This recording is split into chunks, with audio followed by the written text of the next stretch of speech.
Un sábado Jesús entró a comer en casa de uno de los principales fariseos.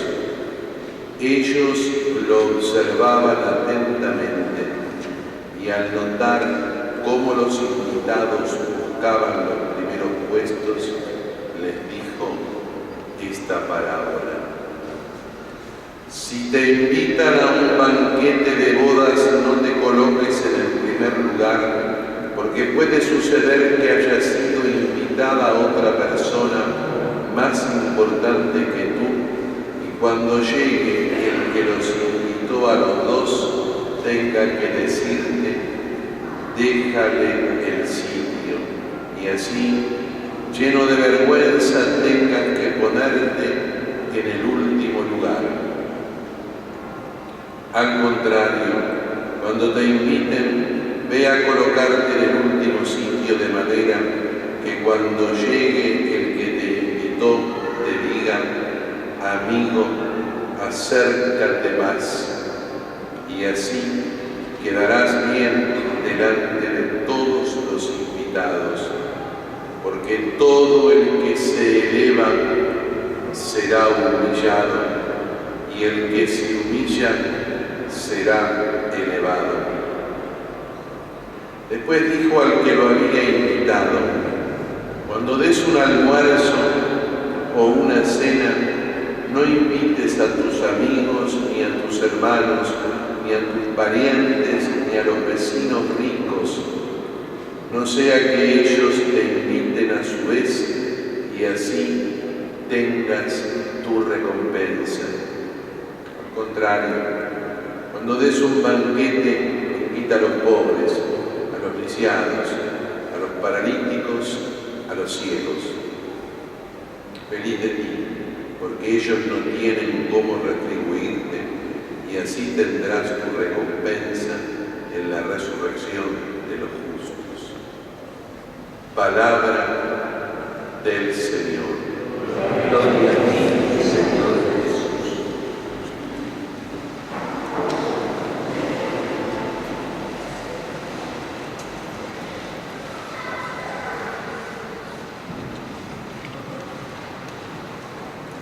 Queridos hermanos, no podemos dejar de referirnos primero a la beatificación de Antonia de la Paz Figueroa, como conocida popularmente como Mama Antula, porque en quechua Antonia Antula, que es la imagen que la representa aquí en el presbiterio, la tradicional. Ayer fue su proclamación en Santiago del Estero, de donde era oriunda. Tenemos que remontarnos a 1633 que nace, 1630, perdón, que nace. Muere en 1699, a los 68 años. A los 15 años, muy cercano a los jesuitas, ella hace sus votos como laica, no como una congregación religiosa como conocemos habitualmente, sino como laica, suelta. Sus votos de castidad y de pobreza, cuando tenía 15 años, y dedicaba su vida a ayudar en la catequesis y, sobre todo, en la ayuda a los presos, entre los tantos necesitados. Vestían ropa oscura que las identificaba. Ella era una de ellas. de las beatas, como se les conocía, porque había beateríos diferentes de las congregaciones. Sucede, me decía, que nació en el año 30, que en el año 67, cuando ella tenía 37 años, el rey de España, que dominaba sobre todas las colonias, la única diócesis que había en ese momento era justamente la de Santiago del Estero. No existía la de Buenos Aires, era de Córdoba, fueron posteriores. Y ahí estaba también concentrada toda la obra de los jesuitas. Se llamaba el Tucumán, para que vean un poco los nombres, ¿no? Córdoba, era todo mezclado. Y entonces son expulsados los jesuitas de América. Dejan todo.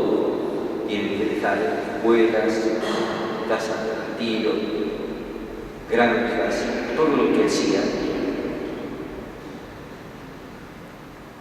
que venían haciendo ya desde finales del siglo XVI, 1585 habían llegado, estamos hablando de 1676, casi 100 años de haber estado trabajando fuertemente en no solo la evangelización en sí misma propiamente dicha, sino todo lo que era la elevación de la cultura, oficios, lo cultural en el sentido más amplio, reunir a las poblaciones, hacer comunidades. Cuántas ciudades nacieron bajo el impulso de ellos, son expulsados de América. A mí lo primero que me asombra es que alguien pueda decidir asumir el espacio que quedó vacío. Hay una de las biografías que tiene un nombre muy elocuente. La expulsión no fue ausencia, mas los mismos jesuitas sostienen que ella le dio una vuelta de tuerca más, digamos, avanzó sobre el estilo de los ejercicios espirituales que ellos solían dar. En contenido, en popularidad, y ella se sintió que ese legado no se podía perder. Y empezó a recorrer primero hacia el norte, después bajando Córdoba hacia Buenos Aires, donde llega en 1680. Entre medio hay otra cosa. Los jesuitas no solamente son expulsados de América en el año 76, sino que además, por presión del rey sobre el Papa, son suprimidos en el mundo. 6 años después, en el 83, yo les decía, después vuelve ya en el siglo siguiente, 40 y pico de años después, y ella asume el legado de los ejercicios espirituales. Y viene recorriendo, y aquí en Buenos Aires es donde, primero, frente a la parroquia actual de La Piedad, luego, primero frente a la parroquia de San Miguel Arcángel, acá en la Mina. Después, más allá, cerca de la parroquia de La Piedad. Y finalmente, ella no lo ve en vida, toda la casa de ejercicios espirituales que está en Independencia, Salta, Estados Unidos, toda esa manzana. Ahí se hace la gran casa de ejercicios espirituales. Pero lo que interesaba aquí era que todo el mundo pasase por los ejercicios espirituales.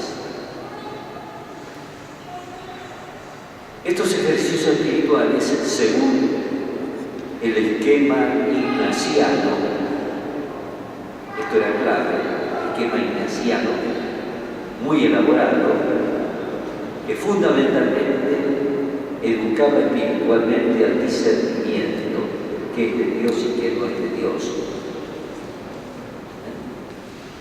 Fundamentalmente apuntaba a esto, a realizar toda la vida en base a una educación en el discernimiento, en opciones fundamentales y discernimiento posterior.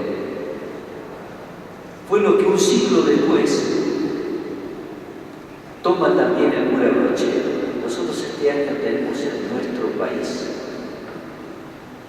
la beatificación de altura y el mes de octubre la canonización de dicho santo del cura Brochero. Ambos tuvieron el centro de su vida y de su trabajo en los ejercicios espirituales. Y muy bien decía al terminar su homilía de ayer el cardenal Amato, delegado del Papa para esta oportunidad, que esta tarde va a estar aquí a las 17:30 celebrando la misa. Muy bien terminaba sus palabras diciendo que el desafío que nos quedaba como iglesia era retomar con fuerza el legado de los ejercicios espirituales como punto fuerte de nuestra vida cristiana. La renovación de la vida cristiana no es, en primer lugar, la renovación de esquemas pastorales, sino del alma de los que tenemos que hacer esa pastoral. Y este es el desafío que nos queda. Y le pedimos a Mamá Tula que nos ayude en esto, que estos dos grandes acontecimientos, el de su beatificación y el de la canonización de Brochero, nos dejen este impulso. Si no, fue todo muy lindo, pero acá no pasó nada. Y lo que nuestro país, la historia del mundo necesita, es una renovación, una conversión que nace del corazón de las personas. Y si no, es como una cañita voladora, un fogonazo y se terminó. Por eso es la gran importancia que le damos. Pero fíjense que pasó desde el año 80 hasta el año 99, 19 años de su vida, nos pasó aquí buscando un cuarto de la población era negra, había muchos mestizos, y ella buscaba que todos pasasen por los ejercicios espirituales, los mezclaba, porque pensaba que una de las cosas que había que hacer era romper la ruptura, o sea, romper las separaciones de clases. Y de golpe, la señora cocinaba y limpiaba para que su esclava pudiese hacer los ejercicios espirituales. Cosas que fueron muy importantes. Muchos patriotas pasaron por allí por esos ejercicios, pero eran cantidades ingentes y no se cobraban. ¿Cómo se pagaba? Porque eran tantas de cientos, no grupitos de 30, 40, como hacemos a veces nosotros, hasta ahí llegamos, sino que ya decenas de miles se hicieron en esos años. Ella, ¿sabe qué hizo? Importó la devoción a San Cayetano. Ella fue la que trajo la devoción a San Cayetano, que en Italia, contemporáneo de San Ignacio, era llamado el santo de la providencia. Entonces ella le encargaba que le consiguiese la comida y todo lo que era necesario para poder realizar los ejercicios. Y sin dejar de pasar algunos sustos, dice que nunca le faltó. Ella es la que da origen a, por ejemplo, las que la sucedieron, el santuario de San Cayetano en Niers. Que trae la devoción de San Cayetano fue ella. Primero Santiago de Estero, luego acá. Por eso le pedimos que nos dé fuerzas, nos ilumine. En esta catedral fue su reino. Estamos también por ir investigando la relación entre la Beata y las estructuras, las instituciones de la catedral. Eso nos queda por hacer.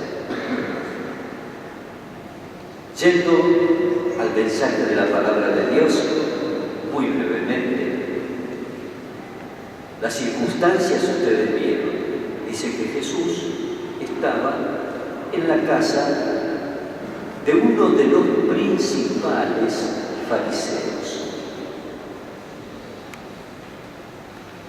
Cuanto más importante era la escena de ponerse cerca de él, estar en los primeros lugares, más estaba Jesús, que era otro famoso.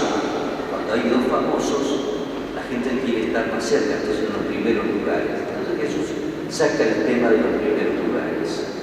Y aquí aparecen dos breves parábolas, aparece una sola, pero son dos.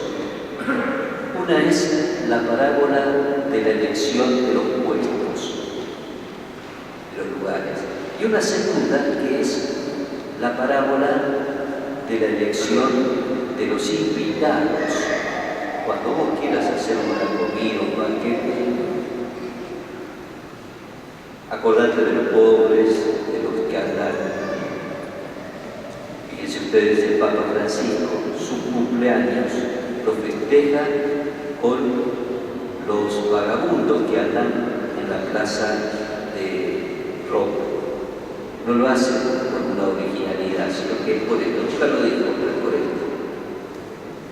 Se festeja su cumpleaños con los pobres. Lo cual no quiere decir que no tengamos que hacer reuniones de familia y ese tipo de cosas, sino que nos plantea otra cuestión, que es qué espacio tienen los últimos. En esto tocamos el tema lateralmente de la manatura, quienes se preocupaban también de que hiciesen los ejercicios espirituales. Entonces la pregunta es si en el horizonte quizás más tendríamos que estirar más hacia el centro de nuestro corazón, los invitados de nuestra vida, no importa tanto la casa o no, es la vida entera. Los invitados de la vida, si pensamos en aquellos que son los desplazados. En cuanto a los primeros puestos, elegir los primeros puestos, lo tenemos que interpretar a la luz de la última frase. Porque todo el que se ensalza será humillado y el que se humilla será ensalzado. Pero esto no es un proceso en el que Dios decide, sino que también es fruto del proceso natural. Es decir, finalmente, que busca brillar, termina opacado. Es un mecanismo que también los psicólogos podrían aportar. La medida en que uno entra a desplazar a otros, termina desplazado. Pero no es tanto eso lo que importa, sino el tema de estar atento a cuál es nuestra psicología. Y pedirle al Señor ocupar porque la humildad es una virtud que en cuanto cuando uno la quiere agarrar, se le escapa entre los dedos y produce el efecto contrario. No se produce la humildad por búsqueda, porque la humildad es el efecto de la relación profunda que la persona tiene consigo misma y con Dios, lo que se cree que es y lo que es Dios en la existencia de uno, como efecto de eso, no como objeto directo de búsqueda. Yo podré corregir alguna actitud un día u otro día, pero seré humilde ese día. Pero la humildad profunda como estado se produce como efecto de ir creciendo y puliendo la relación con Dios, porque es Dios el que nos ubica. Es una verdadera relación con los demás la que nos ubica. Es decir, y con esto termino, la frase de la primera lectura del Eclesiástico decía: no hay remedio para el mal del orgulloso, porque una planta maligna ha echado raíces en él. La planta maligna no es que resolvió la planta maligna, es algo que va creciendo sin que uno se dé cuenta. Por eso le pedimos al Señor que nos dé esa capacidad de una relación cada vez más linda, más filial, más cercana con Él y con nuestros hermanos. Y así sea.